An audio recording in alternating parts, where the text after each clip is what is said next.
आज से रूपोश होने वाले पीटीआई रहनुमा जो 9 अगस्त से लापता थे, गुज़श्ता रात 8 बजे एक टीवी शो में अचानक से रूनुमा होते हैं और इस टीवी इंटरव्यू में वो चेयरमैन पीटीआई पर इल्जामात की बौछार कर देते हैं। उनके ये इल्जामात न सिर्फ चेयरमैन पीटीआई बल्कि पीटीआई के कुछ दीगर रूपोश सीनियर रहनुमाओं के खिलाफ भी एक चार्जशीट है। उस्मान डार ने निजी टीवी के शो में अपने इस इंटरव्यू में इंकशाफ किया है कि सानिया 9 मई की तमाम तर प्लानिंग जमान पार्क में चेयरमैन पीटीआई की मौजूदगी में हुई, जिसका मकसद आर्मी चीफ को ओहदे से हटाना था। चेयरमैन तहरीक इंसाफ की गिरफ्तारी के बाद तमाम काम मंसूबाबंदी से किए गए। वो क्या इंकशाफ है, बल्कि तहलका खेज इंकशाफात है जो उस्मान डार कर रहे हैं। उस्मान डार ने अपने इंटरव्यू में इस बात का भी इंकशाफ किया कि इक़्तिदार जाने के बाद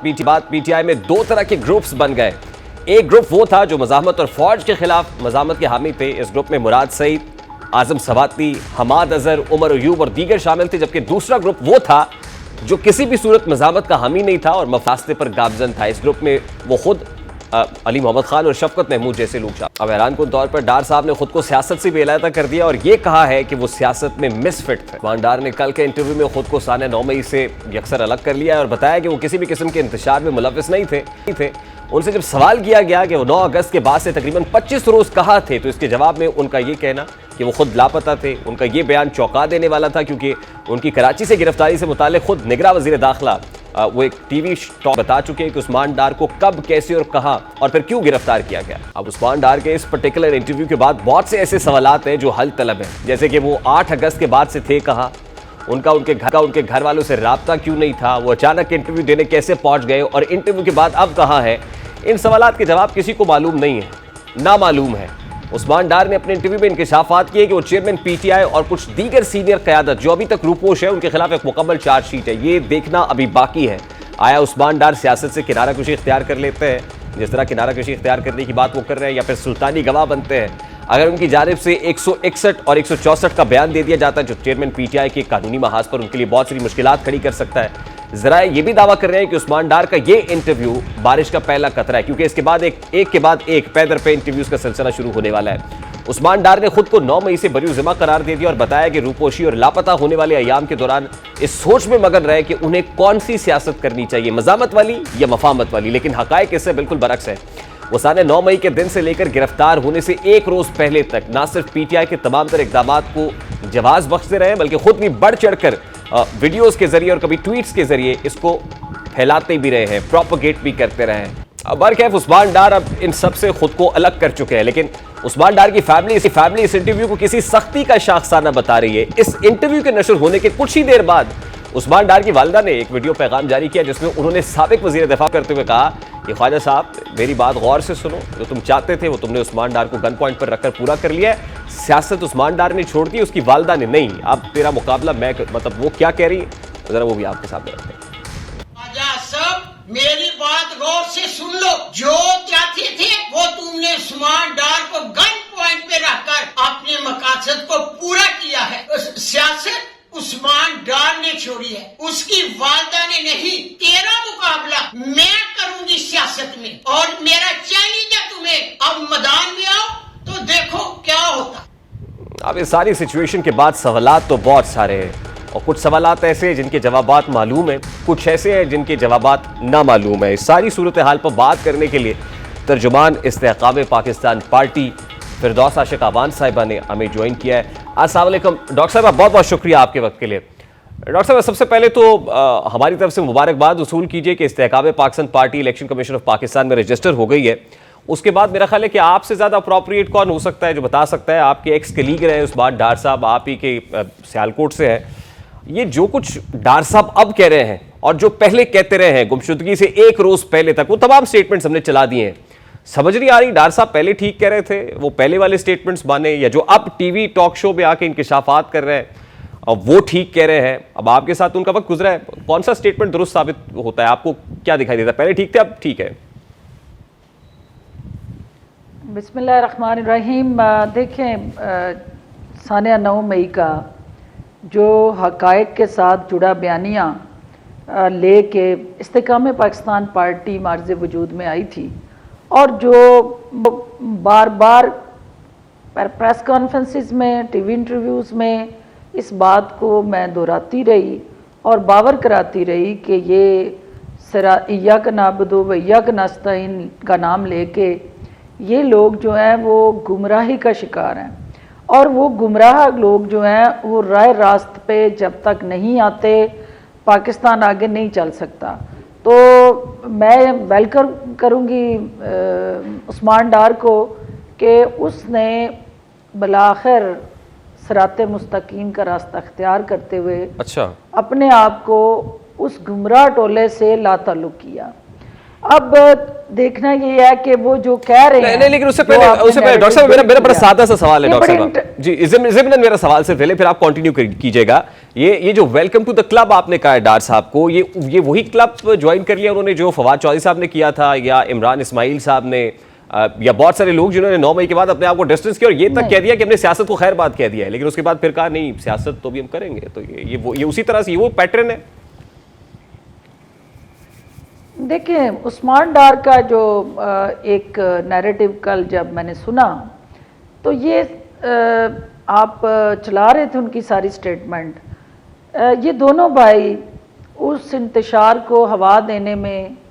अवाम को गुमराह करने में, बरगलाने में, जोश दिलाने में और अदारों के ख़िलाफ़ जहरीला बयानियाँ बनाने और उस पर तेल छिड़कने और आग लगाने में पेश थे। और 9 मई के बाद इनका अचानक रोपोश होना, लेकिन उसके बाद इनका मसलसल सोशल मीडिया के ज़रिए अपने उस लीडर के साथ मुख्तलिफ ट्वीट्स के ज़रिए और प्रोग्रामों के ज़रिए या मैसेजेस के ज़रिए जो है वो ज़ाहिर यकजहती करना, इस बात की कासी कर रहा था कि ये विकेट के दोनों तरफ खेलना चाहते हैं और वे ये देखना चाहते हैं कि जो पावर है या ताकत का जो सरचश्मा है, क्योंकि ये लोगों को ये कह के गुमराह कर रहे थे कि इनकलाब आ चुका है और इनकलाब ने दस्तक दे दी है और अब बस जिस मकसद के लिए ये सब कुछ किया और उन्होंने अपने मुंह से ये लफ्ज़ अदा किए कि इसका मकसद जो है वो जनरल आसिम मुनीर साहब को ओहदे से उठाना था और अफरा तफरी, इंतशार और गिराव जलाओ के ज़रिए जो है अपना नुक्ता नज़र मनवाना था। अब वो चेयरमैन पीटीआई की जो सोच और नज़रिया और बयानिया था उसकी आबियारी करने वाले उस्मान डार साहब ने राय रास्ते इख्तियार करते हुए अगर तौबा की है। नहीं देखिए डॉक्टर साहब ये हुआ कैसे, देखिए अब ये चेंज्ड या न्यू वर्जन या अपडेटेड वर्जन ऑफ उस्मान डार हमें दिखाई दे रहा है। और जैसे आप फरमा रही हैं कि 9 मई के बाद से भी उनकी ट्वीट्स में, उनके स्टेटमेंट्स में ऐसी कोई चीज़ नहीं थी कि जो एजिटेशन को हवा ना देती हो, भरपूर अंदाज में किया गया। ये आनन फानन से जो कुछ हुआ है ये तो उनकी वालदा मोहतरमा भी समझने से कासिर है कि डार साहब, और फिर जो वो कह रही हैं, जिस खदशे का इजहार वो कर रही हैं, क्या उसमें कोई जरा कोई एलिमेंट है? मैं इस फैमिली को बहुत करीब से जानती हूँ। जहाँ तक उनकी वालदा की बात है, मेरी भी वो माँ की जगह है, मैं उनका एहतराम करती हूँ, लेकिन मैं समझती हूँ कि इस वक्त जो है वो विकेट के दोनों तरफ खेलना चाहते हैं। एक तरफ जो है वो उस सारे अमल से लाताल्लुकी करके अपने आप को डिसोसिएट करना चाहते हैं उस इंतशार और इंतहा पसंद बयानिए से और गिराव जलाओ से और उस अमल से जो 9 मई को हुआ, और दूसरी तरफ वो एक विंडो जो है वो पीटीआई के अंदर खुली रखना चाहते हैं और उसको वो अपनी वालदा को ढाल के तौर पे इस्तेमाल करना चाहते हैं और अपनी बूढ़ी वालदा को एक शील्ड बना के वो उस बयानिए के पीछे छुप के वार करना चाहते हैं। लेकिन ये इतने ना तो सियालकोट के लोग मासूम हैं और ना जो है हमारे ओवरऑल जो है वो नेशनल सिक्योरिटी अपरेटस जो है इतना कमज़ोर है कि उनको ये समझ ना आ रही हो कि एक भाई जो है एक दिन पहले वफा की तस्वीरें वायरल कर रहा था, अपने सोशल मीडिया अकाउंट से वो लेक्चर दे रहा था कि भाई ये जो हमारे ख़ानदान की वफा और इस पूरे के पूरे हमारे जज्बे और ईमानी क़ुव्वत और ताकत जो है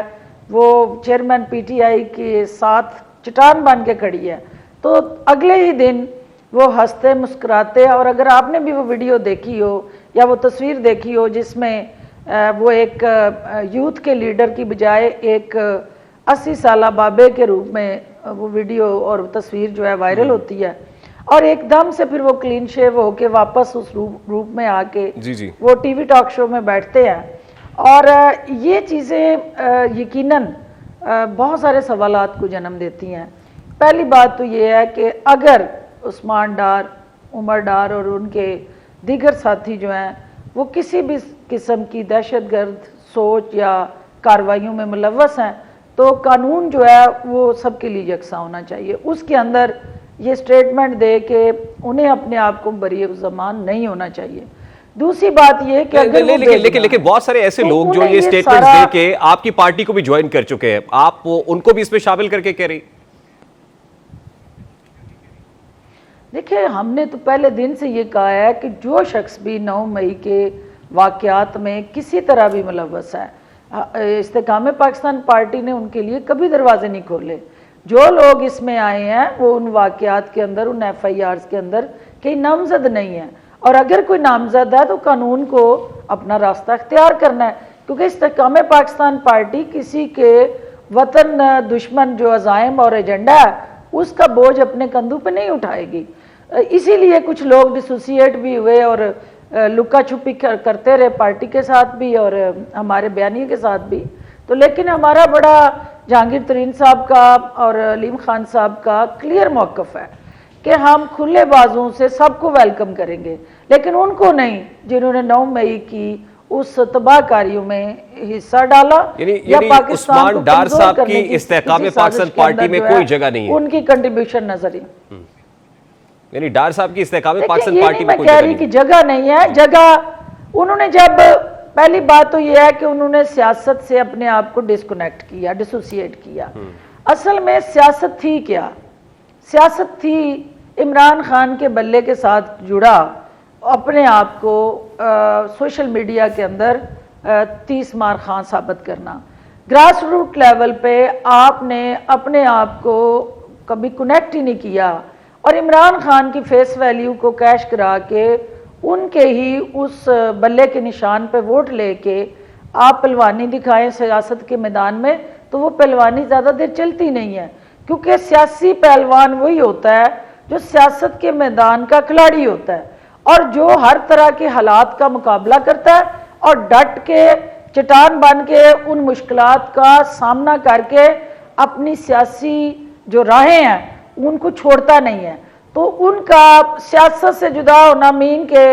ये कारोबारी लोग जो है ये सियासत को फिर कारोबार के लिए ज्वाइन करते हैं। अच्छा डॉक्टर साहब, देखिए सरप्राइजिंगली जैसे आपने कहा कि विकेट पे दोनों तरफ खेल रहे हैं, होता मेरे लिए छोड़ जाते हैं। जी मेरे लिए सरप्राइजिंग बहुत ज्यादा इसलिए था कि जिस तरह के इंकशाफात उस्मान डार ने गुज़श्ता रात किए हैं उसके बाद तो पीटीआई की तरफ से सख्त रद्द-ए-अमल आना चाहिए था, लेकिन उनके कीपैड वॉरियर्स भी इजहार यकजहती कर रहे हैं पीटीआई के डार साहब के साथ, और सोशल मीडिया के ऊपर भी जिस तरह की ट्वीट्स हो रही है वो उनको बकअप कर रहे हैं। करता है, यही इंडिकेट करता है कि वो दाल में कुछ काला है, और यही इंडिकेट करता है कि उन्होंने स्टेटमेंट देने से पहले ये जितने लोग थे जो उनके लिए कसीदे पढ़ रहे हैं उनको ऑन बोर्ड लिया और बताया कि मैं जो है वो जो भी हालात और सूरत हाल है उसमें इस वक्त जो है वो डिस्कनेक्ट हो रहा हूँ। लेकिन जिस अज़म का इजहार पीटीआई की छुपी हुई लीडरशिप कर रही है, अगर उनको इतना ही इस्तेकाम पाकिस्तान पार्टी समेत बाकी जमातों से मसाइल और मुश्किलात हैं तो उन्हें चाहिए कि वो सियासत के मैदान में सामने आए, छुप के दूसरे मुल्कों में बैठ के बंकर्स मोर्चों के अंदर अपने आप को कैद करके तो सोशल मीडिया के सहारे अपनी पहलवानी टेस्ट करने का तो ये कोई पैमाना नहीं है। तो जो जो सियासी पहलवान है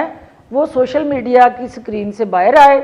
और अवामी दंगल का बिगल बजने वाला है तो वो मैदान में आए और अवाम को ये हक दे दें कि वो फैसला करें कि कौन जो है उनके लिए बेहतर क़यादत हो सकती है। देखिए इस वक्त कल डॉक्टर साहब क्या आपको पीटीआई या चेयरमैन पीटीआई इंतखाबी मैदान में दिखाई दे रहे हैं? देखिए ये तो एक आने वाला वक्त बताएगा, लेकिन जो उनकी स्याह अमल है, जो उनकी कारस्तानी है और जो उनका अपने आल-ऐलान खुद उनके टीम के फ्रंट रनर्स जो हैं वो आके वो हकायक बता रहे हैं कि जो हमारे डर्टी गेम के मैन ऑफ द मैच है वो चेयरमैन पीटीआई है, तो जो उस डर्टी गेम के मैन ऑफ द मैच हैं वो कैसे दोबारा उस ग्राउंड में आएंगे जहां पहले उन्होंने इतना गंद मचा दिया, पहले उसकी सफाई होगी और फिर उसके बाद उस सियासी मैदान के अंदर उनको आना चाहिए, क्योंकि उन्होंने इस सियासत के उफक को जिस तरह से धुंधला किया है, जिस तरह से पोलराइज किया है, जिस तरह से नफरत की सियासत के बीज बोए हैं और नौजवानों के ज़हनों को आलूदा किया है। ये कल उस्मान डार कह रहा था कि एक ऐसा बयानिया जो अफवाज पाकिस्तान